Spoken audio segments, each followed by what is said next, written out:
કોંગ્રેસ આપના ગઠબંધનનો formula final સૂત્રો દ્વારા માહિતી સામે આવી રહી છે। ગુજરાતની બે બેઠકો પર આપ કોંગ્રેસનું ગઠબંધન ભરૂચ ભાવનગર બેઠક ગઠબંધનથી લડાશે। ભરૂચ ભાવનગર બેઠકથી આપ ઉમેદવાર લડશે તેવી પણ માહિતી સામે આવી રહી છે। બંને બેઠકો કોંગ્રેસ આપ માટે છોડી શકે છે। તો ગઠબંધન અંગે ચૈતર વસાવાએ દાવો કર્યો કે ટૂંક સમયમાં તેની પણ જાહેરાત કરાશે। અગાઉ ભરૂચ બેઠકથી આપે ડેડિયાપાડાના એમએલએ ચૈતર વસાવાને ઉમેદવાર તરીકે જાહેર કર્યા હતા। તો તે બાદ ભાવનગર બેઠકથી બોટાદ એમએલએ ઉમેશ મકવાણાને લોકસભાની બેઠકના ઉમેદવાર જાહેર કર્યા હતા।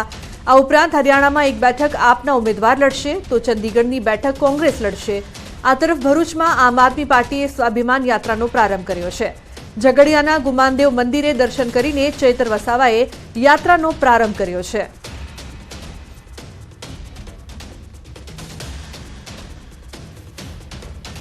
તો કોંગ્રેસ આપના ગઠબંધનનો ફોર્મ્યુલા ફાઇનલ છે તેવી માહિતી સામે આવી રહી છે। બીજી તરફ ચૈતર વસાવા દ્વારા કહેવામાં આવ્યું છે કે ટૂંક સમયમાં તેની જાહેરાત પણ કરવામાં આવશે।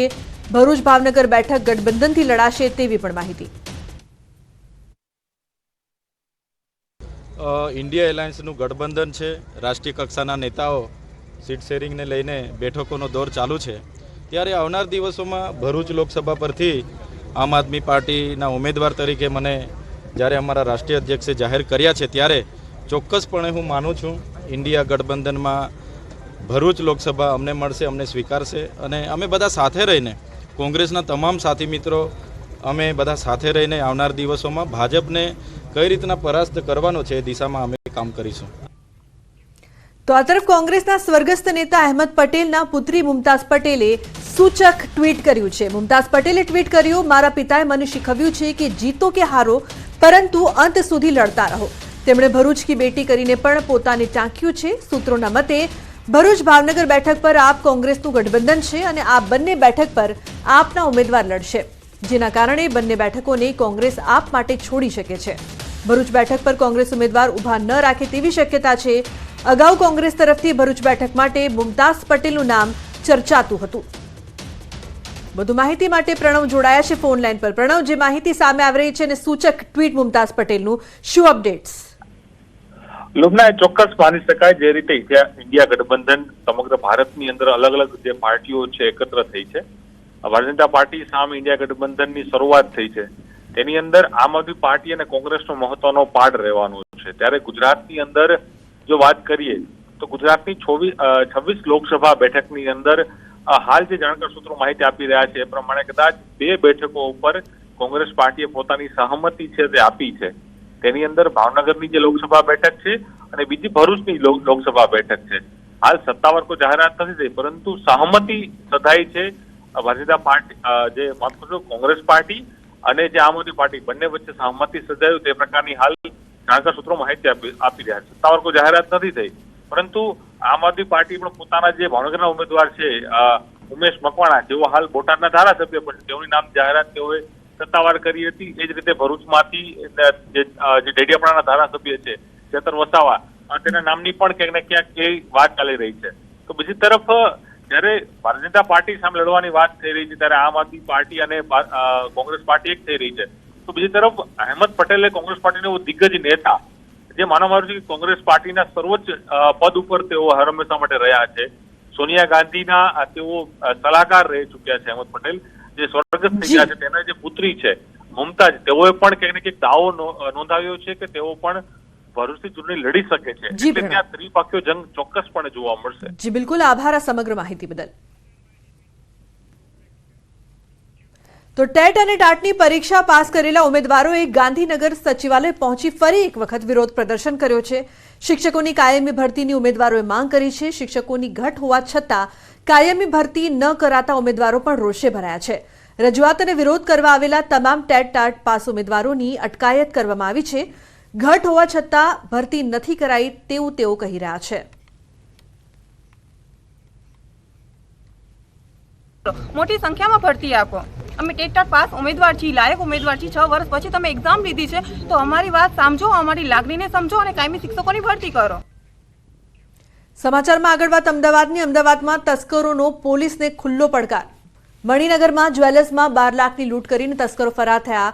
મણિનગરમાં ભૈરવનાથ 4 રસ્તા પાસે આવેલી જય ભવાની જ્વેલર્સમાં હથિયારની અણીએ 12 લાખની લૂંટ કરીને ફરાર થયા છે.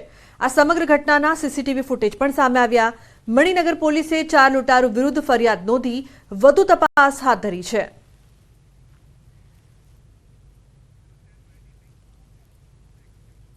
તો જૂનાગઢના માણાવદરમાં થયેલ 9 લાખથી વધુની લૂંટનો મામલો. આ સમગ્ર મામલે પોલીસે ઊંડાણપૂર્વક તપાસ હાથ ધરતા ચોંકાવનારો ખુલાસો થયો. આ કેસમાં ફરિયાદી જ આરોપી નીકળ્યો. વંથલી કોર્ટમાં 15 લાખ રૂપિયા ભરવાના હોઈ આરોપી દિનેશ કાલરિયાએ લૂંટનો પ્લાન રચ્યો હતો. ગત તારીખ 13 માર્ચના રોજ 9,31,000ની 3 અજાણ્યા શખ્સો લૂંટ કરી હોવાની ફરિયાદ ખુદ આરોપી દિનેશ કાલરિયાએ જ નોંધાવી હતી.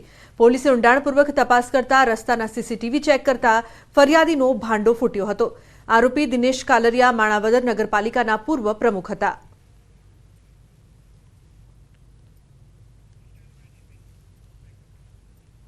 વડોદરાના સાવલી કનોડા રોડ પર ગંભીર અકસ્માત સર્જાયો છે. કનાડા પોઈચા રોડ પર ડમ્પરે બાઇક ચાલકને અડફેટે લેતા બાઇક ચાલકનું ઘટના સ્થળે મોત નીપજ્યું. ખેતરેથી બાઇક લઈ પરત ફરતા રાજેન્દ્ર પટેલ નામના ખેડૂતનું ઘટના સ્થળે મોત થયું છે. સાવલી પોલીસે મૃતદેહને પીએમ અર્થે ખસેડીને આગળની તપાસ હાથ ધરી હતી. ડમ્પર સાવલી પોલીસ સ્ટેશન લાવીને કાયદેસરની કાર્યવાહી હાથ ધરવામાં આવી હતી.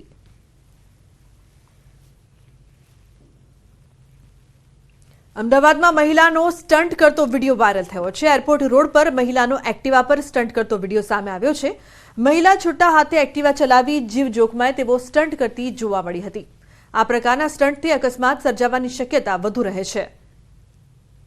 તો મોડી રાત્રે અકસ્માત સર્જાય તે પ્રકારનો આ વિડીયો સામે આવ્યો છે. અમદાવાદથી આ પ્રકારના સ્ટન્ટ કોઈનો જીવ પણ લઈ શકે છે.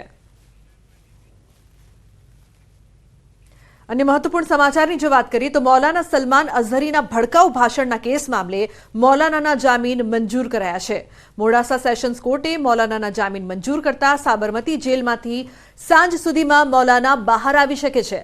ભડકાઉ ભાષણને લઈને એટ્રોસિટી મામલે ફરિયાદ નોંધાઈ હતી. 5 દિવસના રિમાન્ડ બાદ મૌલાનાને કસ્ટડીમાં મોકલાયો હતો.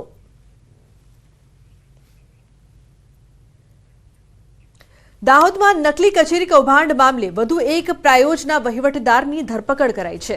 દાહોદ પોલીસે સંજય પંડ્યાની ધરપકડ કરી છે. ચાર્જશીટમાં 7 બેંકના 200 સ્ટેટમેન્ટ સામેલ કરાયા હતા, જેના કારણે 18.59 કરોડનું કૌભાંડ વધીને 25 કરોડને પાર થયું હતું. હાલ ઝડપાયેલા સંજય પંડ્યા 2022થી 2023 દરમિયાન દાહોદ પ્રાયોજના વહીવટદાર તરીકે ફરજ બજાવતા હતા. નકલી કચેરી કૌભાંડ મામલે એક આઈએસ સહિત 11 આરોપીઓને પોલીસે હજુ સુધી ઝડપી પાડ્યા છે. સમગ્ર મામલે વધુ તપાસ પણ હાથ ધરાઈ છે. મહત્વનું છે કે નકલી કચેરી કૌભાંડ મામલે વધુ એક ધરપકડ.